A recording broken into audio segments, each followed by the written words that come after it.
अच्छा, हातावर लागला. येस सर, हातावर आहे सर. अच्छा, मग प्लास्टिक सर्जरी केली, काय केलं त्याच्यामध्ये?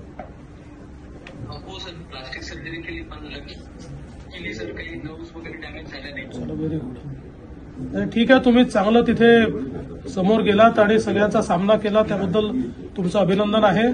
आणि आम्ही सगळे तुमच्या पाठीशी आहोत आणि लवकर तुम्ही ठीक व्हावं अशी आमची प्रार्थना आहे. आणि अशाच प्रकारे नेहमी तुम्ही चांगलं काम कराल अशी बिलकुल ईश्वरचरणी प्रार्थना आहे. Thank you sir. Okay, all the best.